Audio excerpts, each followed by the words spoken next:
Eh bien, bonjour à tous, ici Ravecrafter et aujourd'hui on se retrouve pour une nouvelle vidéo dans laquelle on va passer au travers du processus créatif de ma dernière animation, Baignoire à gogo. Ça va être aussi l'opportunité pour moi de vous parler d'un changement qui arrive pour la chaîne.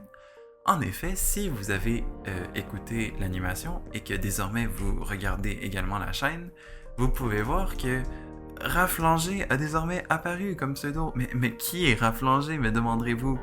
Eh bien, c'est la nouvelle identité que je cherche à prendre en ligne. Pourquoi? Parce que ça fait un moment que je me sens un peu déconnecté du pseudo Ravecrafter, vu en fait c'est surtout que c'est tellement associé à Minecraft que ça fait longtemps que je cherche qu'est-ce que je pourrais utiliser pour remplacer. J'ai cherché plusieurs formules. J'ai essayé de trouver des trucs qui n'avaient pas Raph dedans, mais je pense que Raph Langer, ça fait comme professionnel dans un certain sens parce que ça garde quand même une partie de mon nom, fait que ça fait en sorte que c'est comme facile de comme dire ah ben oui, c'est un pseudo professionnel. Et donc c'est ça. Désormais, ça va être Raph Langer. Je pense que je vais quand même garder Ravecrafter sur Minecraft parce que c'est comme ça qui est ça. Mais sinon, partout ailleurs, tous mes autres réseaux sociaux sont rendus Raph Langer, et donc c'est avec ce seul et unique pseudo que vous me connaîtrez. Si vous étiez fan de Raph la Poutine, eh bien malheureusement, vous allez devoir dire adieu à ces belles journées d'autrefois. Ça me fait penser que si jamais je trouve un enregistrement, je vais vous montrer l'extrait d'une vidéo qui est jamais sortie, du moins un extrait d'une vidéo qui n'a pas été publiée, dans lequel j'annonçais le nouveau pseudo que j'avais choisi à l'époque.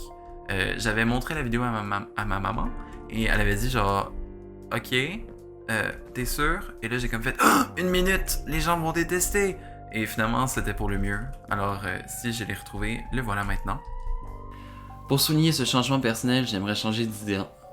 Pour souligner ce changement personnel de mon côté, j'aimerais changer d'identité. Parce que Ravecrafter, ça semble plus vraiment concerné. Je vous annonce donc la venue d'un nouveau pseudo qui est Tsunderu.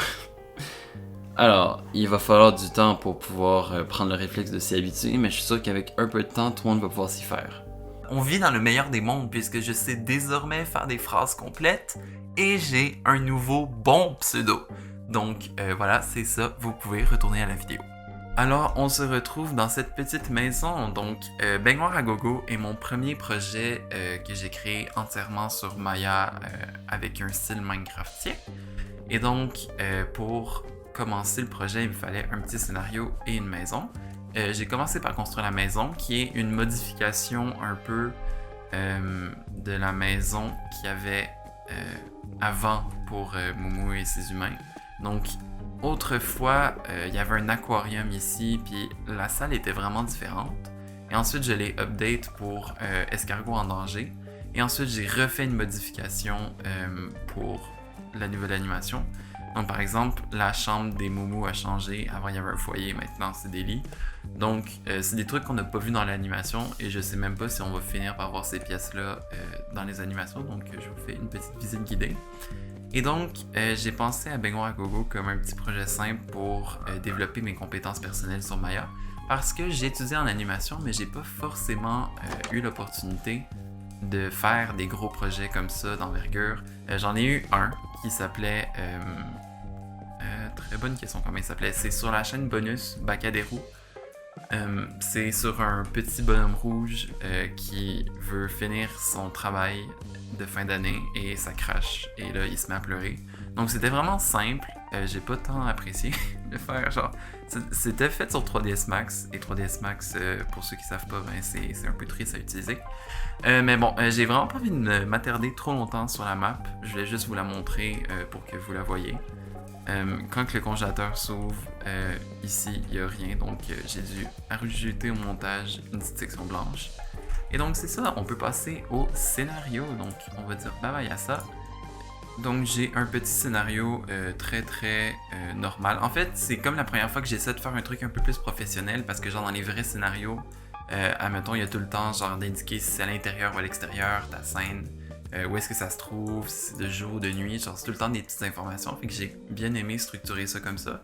Et donc ça fait un petit look professionnel, voilà qui est ça pour ça. Donc j'ai dû commencer par créer un rig parce que il n'y avait pas forcément de rig sur Maya de Minecraft. Pour ceux qui voudraient vite savoir c'est quoi un rig parce qu'ils ne savent pas c'est quoi un rig, comment ça fonctionne, à quoi ça sert, j'ai plus ou moins fait une version rough de ce que pourrait être un rig très simple.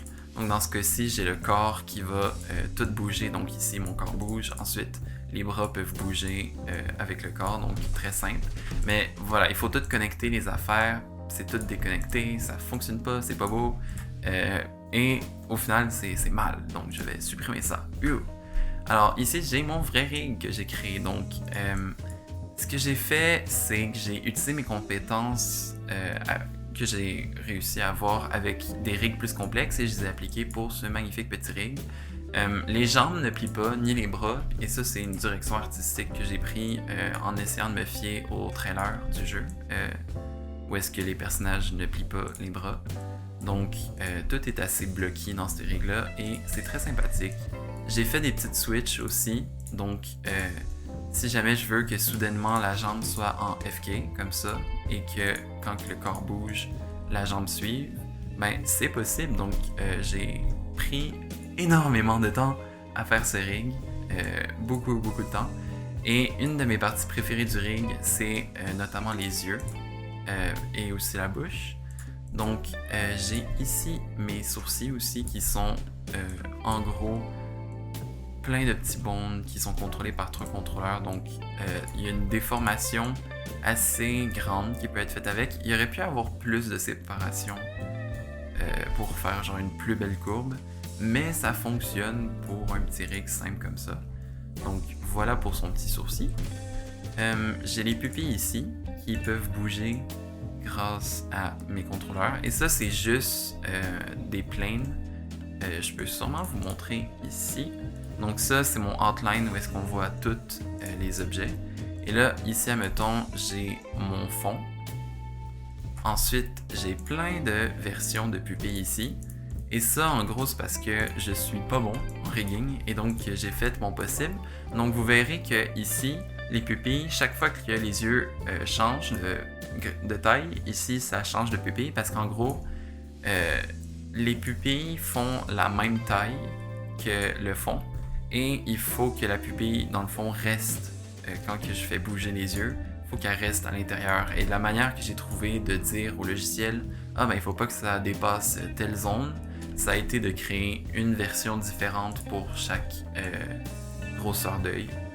Donc, un système assez simple, on va dire. Simple, ça a pris énormément de temps à faire, mais ça fonctionne et ça paraît presque pas que c'est comme différent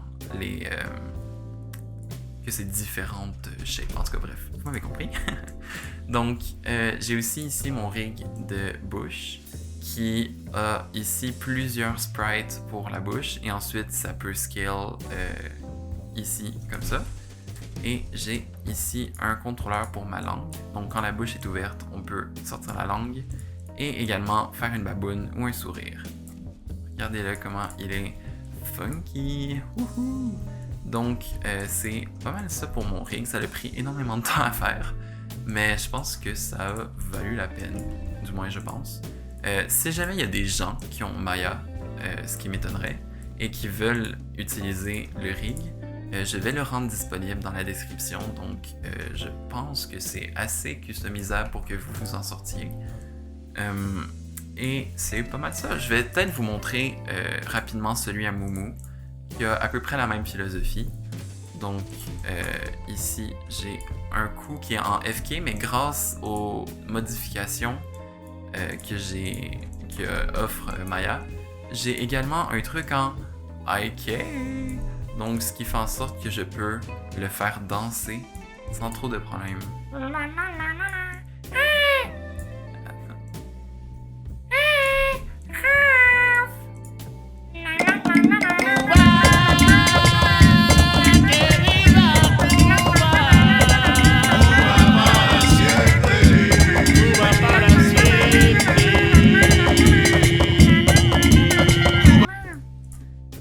Donc, Moumou a plus ou moins gardé la même forme qu'avant. J'ai apporté peu de modifications. J'aime beaucoup que ses oreilles fonctionnent un peu en bend, mais pas trop. Normalement, il devrait pas bend, mais genre j'ai décidé de lui mettre une petite coche comme ça fonctionne, c'est cute. Également, les yeux fonctionnent à peu près pareil que pour l'autre rig, donc on a content, fâché. On peut bouger les pupilles, qui font bouger les deux pupilles en même temps d'ailleurs. Ensuite, j'ai un contrôleur pour fermer les yeux. Et j'en ai un autre pour grossir les yeux. Donc c'est merveilleux. Ici, j'ai ma bouche et j'ai aussi sur la tête un contrôleur pour afficher une langue qui a servi à quand Moumou a très peur et se met à hurler. Donc, encore une fois, je vais mettre ce rig disponible et je pense que on peut regarder rapidement celui de Mushi qui a encore une fois la même philosophie. Ça commence à être répétitif avec ici les petits contrôleurs pour si jamais c'est en IK ou en FK. Donc vous commencez à comprendre le principe avec sa petite bouche qui s'ouvre. Et pour Mushi, ce que j'aime beaucoup, c'est que automatiquement la bouche monte et descend quand j'ouvre la bouche. Donc ça rajoute automatiquement du mouvement. En fait, pour tous mes bonhommes aussi, les sourcils ils bougent un peu quand que les yeux ferment. Donc sans avoir besoin de manuellement bouger les sourcils, je peux rapidement arriver à faire bouger mon rig comme je voudrais. Donc on a Mushi ici qui peut être un peu trop sur le champagne. On ouvre sa bouche, on le fait sourire. On sort un peu la langue. Yeah, ça c'est mon Mushi. Alter. Yeah. Mushi, tu as la shape aujourd'hui.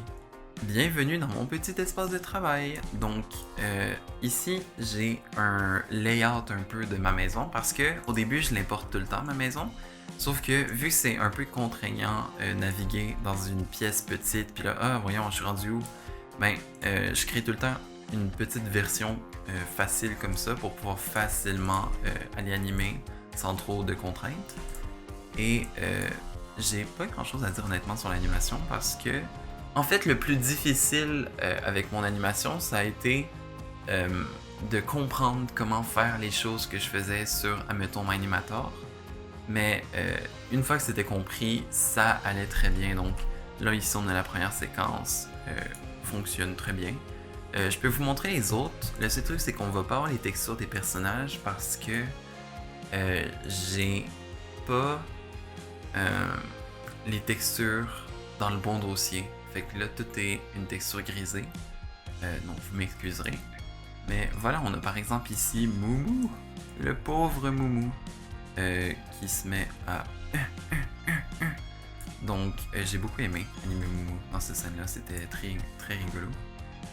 J'ai un peu étiré la map ici parce que c'était trop petit. Fait que là, on voyait le vide au rendu. Fait que j'ai allongé.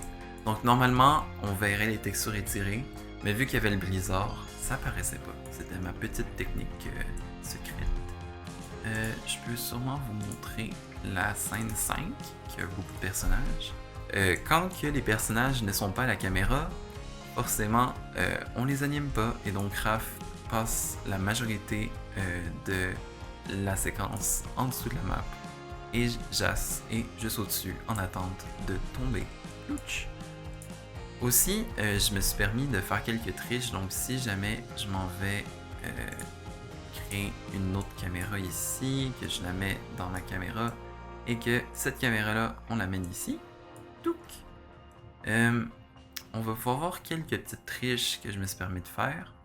Donc, évidemment, on s'en fout un peu de à quoi ressemble ce qui est pas visible à la caméra. C'est pourquoi, par exemple, quand Raph sort de l'eau, ben, il y a encore ses jambes qui sont dans le sol, mais ça paraît pas. Aussi, vu qu'il doit se tourner vraiment beaucoup quand Mushi se met à parler, eh bien, tout simplement, son épaule dépasse de la map. Il se tourne un peu, et là, quand la séquence termine, pouf! Mes personnages, ils se déplacent un peu pour réajuster les plans par rapport. Il y a la même chose aussi avec Jas, elle se pose, puis ensuite, touc, elle se téléporte. Donc ça paraît pas tant, mais ça me permet d'ajuster mes plans caméra. Et donc, c'est pas mal ça, honnêtement, pour l'animation. J'ai pas de grands secrets magiques, de trucs ancestrales à parler. Mis à part le fait que j'ai fait un dépouillement cette fois-ci pour mon animation. Donc un dépouillement, en gros, dans mon cas, ça a été de montrer tous les plans avec les scènes et de dire à mon comp artiste, donc mon ami, qu'est-ce que j'avais envie de changer par rapport à mes scènes. Et ça, c'était pour me dire quelle scène était terminée. Évidemment que j'ai oublié d'arranger ça. Mais par exemple, on a ici une vue de à quoi ressemblaient certaines séquences au début. Donc ici, on a tous nos petits personnages en T-pose, quasiment. Aussi, on a une petite vue ici de à quoi ressemblait ma scène d'hiver avec Jas. Donc je peux sûrement vous montrer ça. Donc pour cette scène-là, j'avais 3 rendus différents à faire. Un pour le background, un ensuite où est-ce qu'il y avait juste Jas. Donc, il y allait un par-dessus l'autre. Et j'avais un dernier plan qui a été fait sur Minimator, qui était les particules. Donc, je vais pouvoir aller vous montrer ça, c'est très cocasse. Donc, bag 5.4. Ouais, on va y regarder ça. Donc, vu que c'est une map Minecraft, ben, je me suis pas compliqué la vie, j'ai réimporté la map. Et ensuite, je me suis fié à ce que j'avais fait sur Maya et j'ai réanimé ma caméra dépendamment des plans. Donc ici, on a la caméra qui se tourne, puis là, elle fait sa petite vie. Et ça m'a permis, grâce à ça, de faire ma petite neige. Et voilà, c'est tout ce que j'avais à t'apprendre sur mon dernier projet, Baignoire à Gogo. J'espère que tu as apprécié, que vous avez tous apprécié. Je sais pas qu'est-ce qui va arriver comme prochain projet dans mon cas, parce que j'ai un peu commencé à expérimenter avec Blender. Et là, j'aimerais peut-être réaliser des projets sur Blender. Le seul problème étant que j'ai envie de mettre Moo dans Blender. Et donc, il va falloir que j'apprenne un peu à riguer et à faire du modeling très très simple. Donc, ça va attendre un peu, je pense, les animations Blender. Également, je pense commencer à vouloir expérimenter à faire des personnages un peu compliqués sur Blender, mais genre avec un style qui n'est pas du Minecraft, pour faire des projets qui ne sont pas du Minecraft. Et donc, c'est ça qui est ça. Je vais voir ce qui arrive en attendant. J'espère que vous avez apprécié la vidéo. N'hésitez pas à la liker. Et on se retrouve très prochainement pour d'autres petites vidéos. Ciao, ciao!